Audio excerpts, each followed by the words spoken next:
What's going on, guys? Caleb here, and I'm on with Larry. Larry, how are you doing? What's up, Caleb? What's up, crew? Those of you guys who might, Larry, some of you guys might know Larry from, I think, Twitter Frame, and also on Facebook and a couple different places.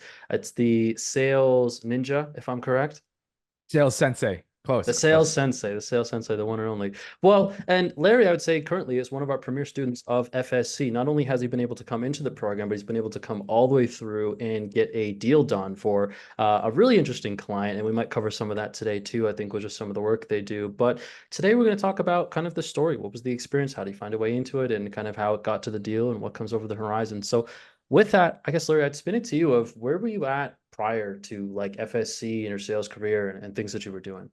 Yeah, so for anyone who's maybe hearing about me for the first time, I actually have gone through the full sales journey, right? So I actually started off in like traditional corporate 9 to 5 sales, worked in tech sales for a company called Salesforce, and then got into high ticket closing actually earlier than like what is I guess the generally um earlier part, which was 2019, right? Back in the day, Yeah. we didn't really have it wasn't a cool thing to be a remote closer or high ticket closer. So Yeah. I went through the whole gamut. I went through being a setter, becoming a closer, and then eventually becoming like a sales manager. And what really interested me about kind of this FSC world was finding other people like myself who kind of started to think more like a leader and Mhm. understanding that there was actually a model on how I could Mhm. start monetizing and taking my career to the next level. So I've personally have closed 5.4 million in high ticket sales. And the thing that I really started to realize was like, okay, like I love being a closer. I love closing deals, but what's the next step? What's the next evolution of my career? What's the next evolution of identity? And that's actually Mhm. what led me to more of like this FSC model. Yeah, yeah, 1,000%. And it's funny you do say that. Depending on who's watching this or how long you've been in high ticket, yeah, there was a period in time where it was just like this thing people did that people didn't know about. There wasn't any content on YouTube. I remember very distinctly when I had started, there was nothing on YouTube. You look up high ticket closer, remote sales, nothing. You might find some old like corporate training. So, but yeah, so gone through the full gambit into the high ticket world. And where were you kind of at prior to, like you talk about the model, but where were you at kind of prior to finding FSC and what was kind of, what were your expectations, I think, coming into something like this? Yeah, man, great question. So I think one of the biggest problems in the remote sales world is there is no clear roadmap or clear progression after the closer role, right? And Hmm. I think that's what you really gave me, and what I really got out of this was you brought context and an actual clear game plan on how to breathe to life that I'm sure a lot of people have question marks on, which is like, all right, maybe you've been a closer for a year or two, or maybe like that's not the route you want to stay in forever. What's Hmm. next was the big question mark. And so I tried to figure it out on my own, right? Like initially was like, okay, well, maybe I become a sales manager, and that's the route that I did. And you Hmm. start to realize that the funny thing is, as a sales manager, you're actually really capped with bandwidth and time. Like Mm.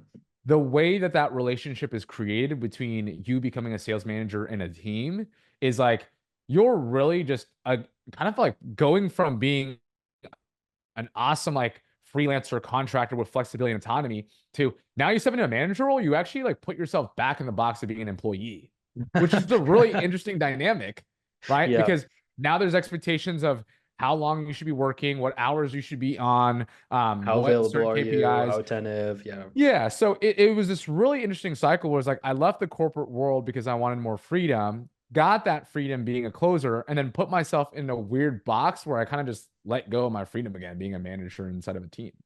Yeah. Yeah. So I was like, And there has to be a better way. and I think one thing that was interesting too is even prior to FSC, I think you had kind of had the semblance of it. You Yeah. were in an interesting place where you had, I think, hints of it, but maybe it wasn't as structured. I don't know if you could speak to that. Yeah, absolutely. And I think that's one of the main reasons why I wanted to like first have our initial conversations was I was coining it as like a fractional sales manager. And the Hmm. truth is, and you talk about this, one of the things I've always learned from you is like positioning is everything, Yeah. right? Positioning is everything. So when I was coming from a positioning of like, hey, I'm your manager on this team, what you're actually really just positioning yourself is you're trading time for money, which is Yeah. going back to that employee dynamic, right? Yeah. And so I went into you and I was like, Caleb, like how do I structure my business so one, I actually have leverage. Hmm. One, I'm back in control of, my clients. Hmm. Three, I position myself in a better way so that I can actually charge what I'm worth and I can charge premium. But then most Hmm. importantly is creating the client dynamic that you're in control of how everything is dictated, as opposed to, hey, you're actually their employee with golden Yeah. handcuffs and you got to go with how they want you to operate in their business. 1000%. And I think a big thing too, I remember we talked about it, was it's almost, without the perspective, and I think that's some of the beauty of like having seen so many of these deals and been a part of so many of these deals, is there's things that you can ask for or things you can say that you might not intuitively think. Because I remember maybe, yeah, it was like, I can really just kind of like say that I'm not going to be that available. Like, I think we always kind of feel the need to, as salespeople, like almost promise, go above and beyond what we say we're going Yeah. to do, and capabilities, tighten timelines. And it's like we almost paint ourselves into this corner where when we have something, it's like we set the bar so high. I think it's just because how we are, that you don't realize that, oh, even like the highest, most well-positioned person wouldn't set that kind of standard for themselves. They would have it be, it's so distance, it's so loose, and things of that nature. Which I think takes us to, that's right where you got prior. And then how was your experience with the program? You kind of speak to your journey from kind of like start, maybe the big inflection points, all the way up to, I think, maybe the first deal closing as well. Yeah, man. So it was really interesting, right? And I'm gonna be perfectly honest. Like I initially had hesitations to like work with you, simply Hmm. because I had that mindset of like, well, honestly, I've already kind of been doing this to a certain extent. Like, Yeah. do I really need like that last 10 to 20%? And then you actually said something to me. I don't think I've ever told you this, but you said something to me Hmm. on that call, which was like, I said, I feel like I have like 90% of this figured out, right? I only need like this last 10%. And you're like, well, what if that last 10% is what's going to help you get to like 50K per month? Hmm. And I was like, I really sat with that. And I was like, I mean, I'm a firm believer in that. And Yeah. I've also used that on sales calls before. But I really started to think about it. I was like, okay, what if it is that last 10%? And Hmm. so when I started to really think about that, it goes back to I don't know what I don't know, right? Hmm. And the truth was, when we first started working together, you were like just kind of helping me out initially of like how to think about the deal, Hmm. right? Hmm. And then I was like, wow, this is exactly like what it is to be like a business owner, which is like in the online space and high ticket offer world, like the offer is everything. You have a bad offer, your business is not going to scale. I Yep. realized with FSC, the deal is everything. You have a bad deal from the Hmm. beginning, you're not going to scale. Yep. So I realized that even though I had everything else kind of figured out on the most part, right? The sales process, Yep. kind of like fulfillment, I realized I was missing the most important thing, and that was creating constraints on everything else, which was Yep. the deal making aspect. Hmm. So if I couldn't figure out how to make a great deal, I couldn't figure out how to have a great business and have great scale. Hmm. And so that last 10%, funny enough, was the deal making aspect. So what ended up happening was like I got in the program, I got over my own ego, I got over like, oh, I know so much. And I was like, Yeah. hey, I got to be coachable, I got to humble myself, and I got to understand if I learn one thing from this whole program, like it's worth it. And what Yeah. was funny was the one thing that I did get from it, which was like you helping me craft the deal, Hmm. which then helped me close a 48K contract deal, which was Hmm. freaking awesome, right? Yeah, that was really fun, honestly. I think working on that with you and papering that up. I've still, for any of you guys who go into the program too, you can actually watch us do that. It's in the archive there. That was really fun. But yeah, you were saying. And what I realized was like, it was so funny because it was like, yeah, okay, cool. If nothing else, I got my value from the program, right? But what I realized was my whole world about understanding what it means to be a fractional sales consultant in the first place started to open up. And I was like, holy shit, maybe I don't have 90% of this figured out.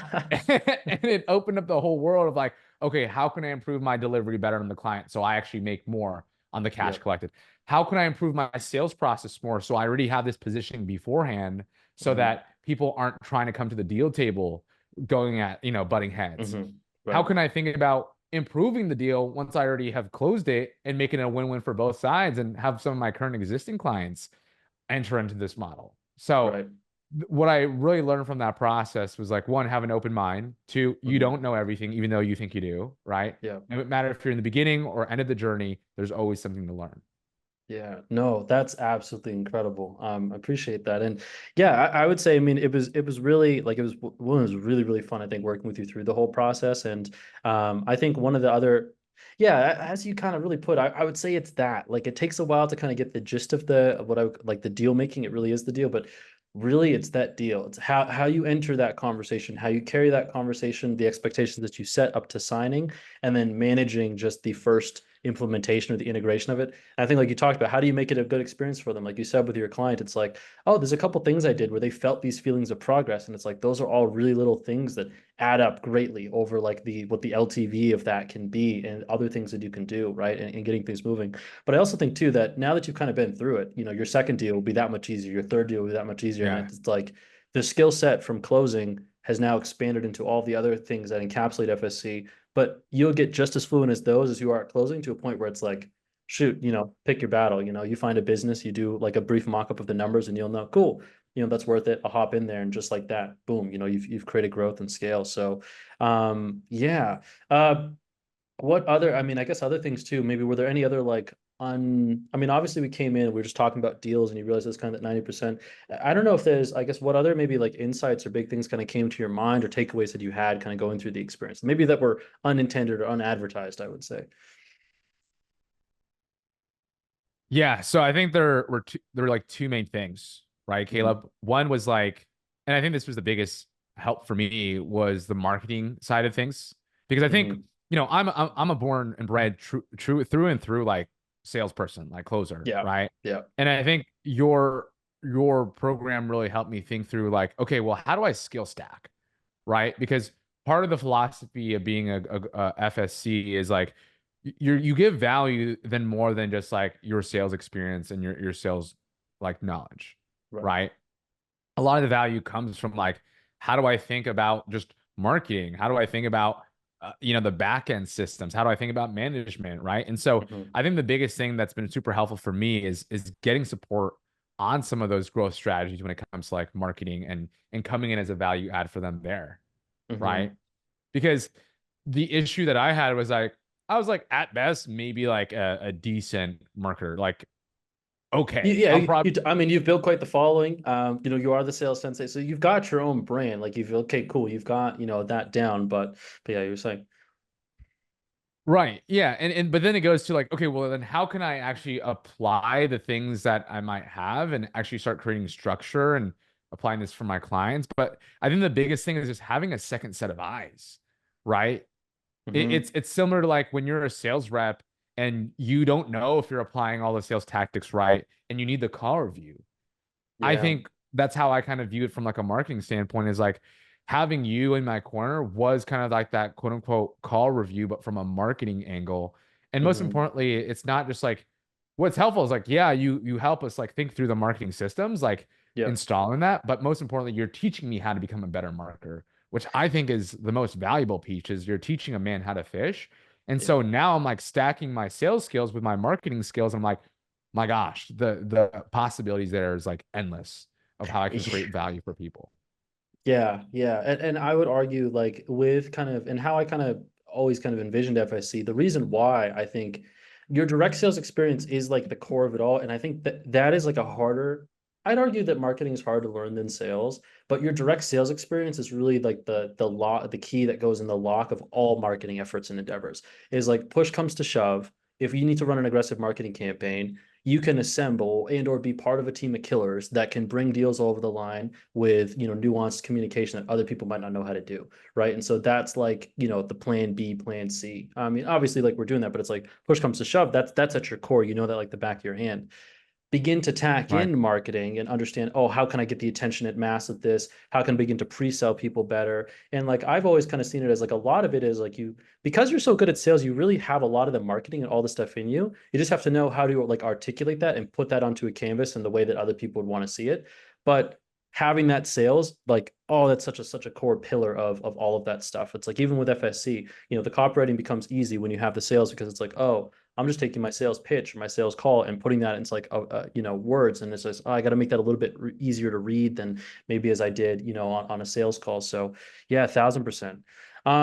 Well, yeah, and two, I don't know. Well, to whatever comfort you have, you want to talk a little bit about your client, your deal, the working relationship, how long you like, how have things been kind of with your first client, and you mentioned the 48K deal, but how has it been managing the workload? Has it also been yeah, what has it been like managing the workload? Some people are like, is it truly a Yeah. part-time thing, or is this like, I don't kind of get how that works. So Yeah. So, and that goes back to like, I think that was the objection that I gave you on our initial conversation where I was like, dude, like I've had times where like I'm managing three plus sales teams at the same time. And like, I just feel like I'm dying was like the best way to put it. yeah, Like I'm overwhelmed, right? With yeah. how much work that is involved. But here was the thing that I actually am so grateful for, dude, is the positioning and the deal making and the onboarding experience that you've helped me deliver on. Cause we're closing up on our first 30 days on this new FSC client. Hmm. And the dynamic is phenomenal. It's the Hmm. framing authority is on my end, but it actually truly is part-time, right? Yeah. Like I'm still bringing revenue through the other parts of my business.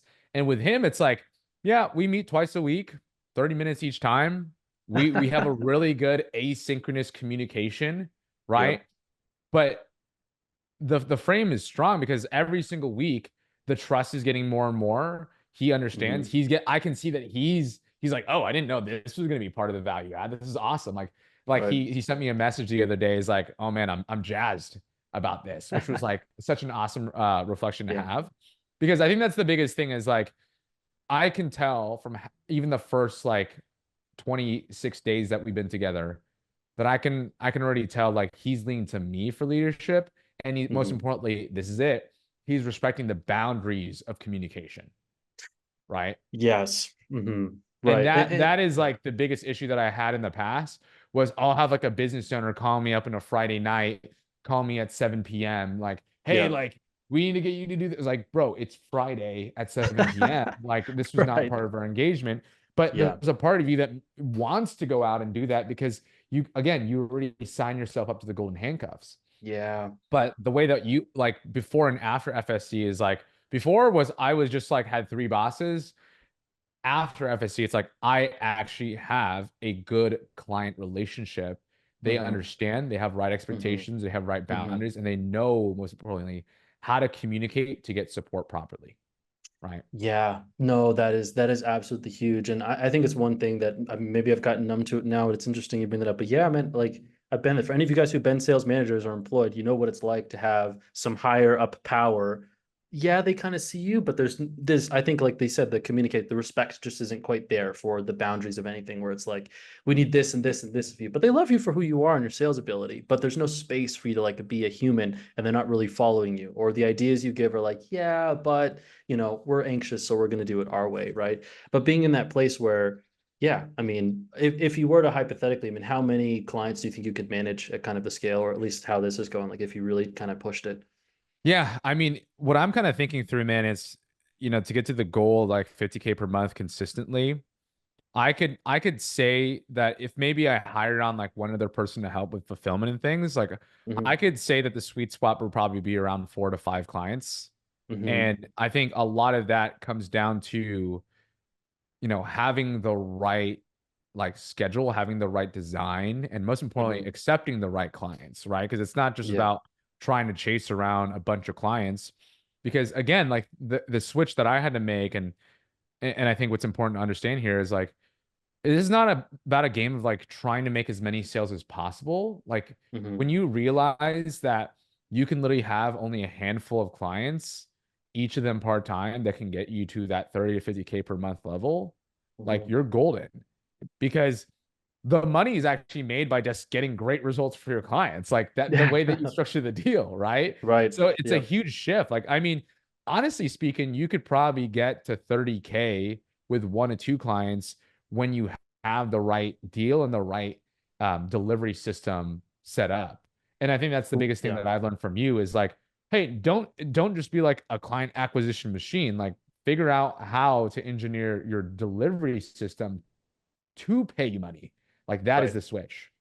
Yeah, and we've got people right now, like once more, Jack, who's somewhere around this page or wherever you guys are seeing this, is at that. He's across 30, mid 30s with just two.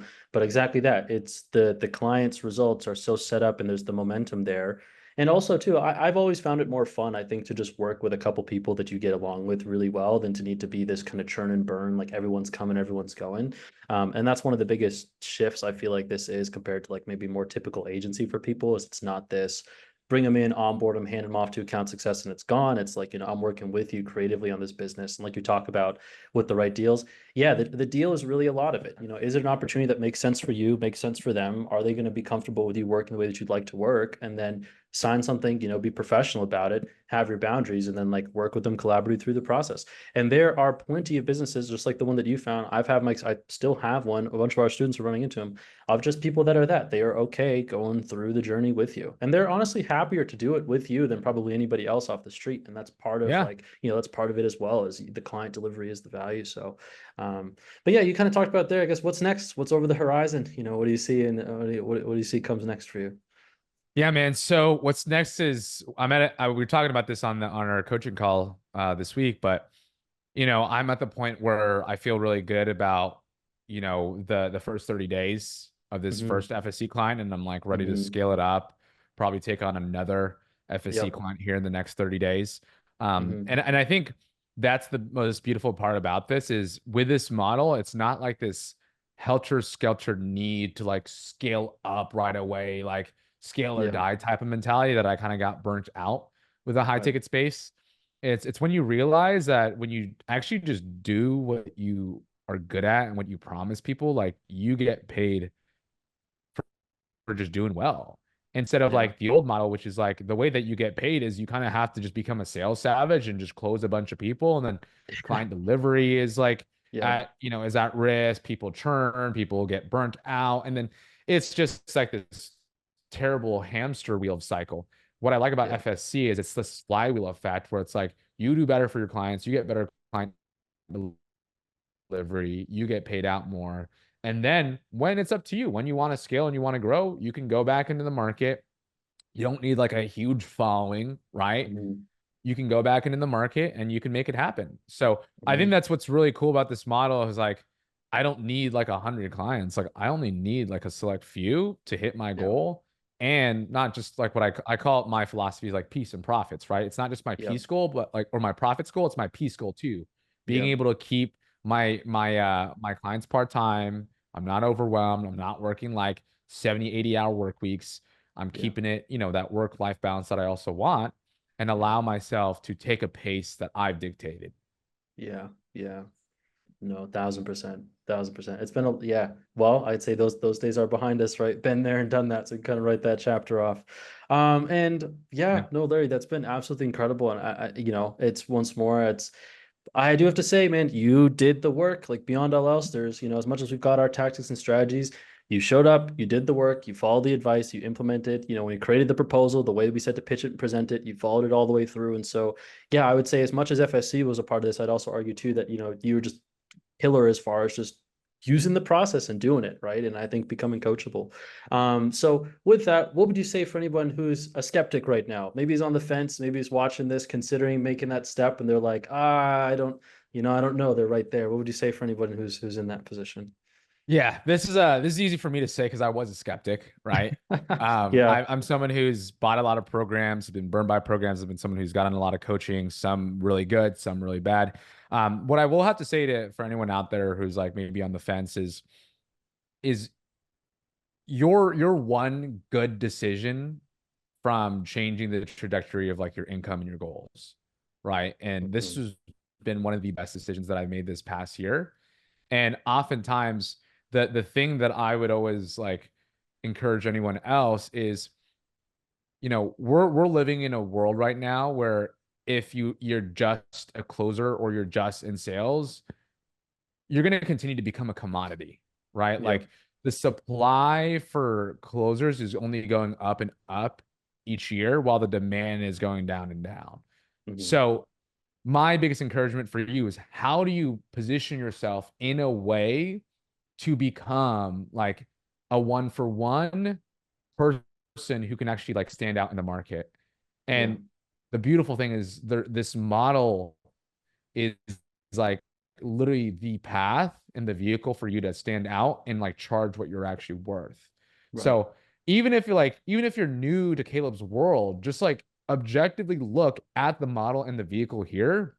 Mhm. It's so different and something that will actually help position you to become that person that continues to grow, not just in your income, but also in your skill set and as, as a leader, as a top performer. That's what I would have to say to you is like, if you're not figuring out ways to differentiate yourself in the market as a closer, you will get left behind. And I truly Yeah. think FSC is the best vehicle and path to do that. So that being Yeah. said, it's a no-brainer for me. Like if you're looking to level up, if you're looking to like grow your income and grow as a person, this is the only path to really do it right now. Yeah. No, love it. And you wear the badge of a true FSC of someone who is part of that one of one, which is the letter jumper. We put the A because as you said, it's that one of one. The brand is you. We put your initial because you can see them, you can spot them. FSCs are a different breed. We're not in that crowd of closers. It is something that's above, it's new. And yeah, we've got the Midas touch. Whatever we make comes to gold, and whatever we work is how we want it to be. So yeah, I'd say you've heard it here first. That is Larry. Larry, once more, it's been a hell of a time, and I'm very excited for kind of the future and the road that lies ahead with, your fractional consulting and what you'll create of it. And so, yeah, any more, any closing notes, last thoughts? Yeah, I mean, I just want to thank you, man. You've been an amazing piece of support and it's helped me. I learned so much for you. I grow from not just obviously you, but like I think the biggest thing that I've gotten is like the community and like Victor as well. Like getting the support from everyone here. It's been phenomenal. So thank you Yeah. again for helping me get over my own ego and my own insecurities and my own skepticism because I wouldn't have been here without that support and without the tough conversation. So appreciate you, man. Yeah, 1000%, 1000%. Well, yeah, I mean, let's get after it, right? Money's not going to make itself. But with that, you heard it here first, folks. And we'll see you guys in the next one. Oh, and also, depending on where you're watching this, if you're curious and you want to set up a time, there'll either be a link somewhere around this video that you can set up a time to learn more and maybe join us in FSC. But with that, we'll see you guys in the next one. All the best. Awesome. Cheers, y'all.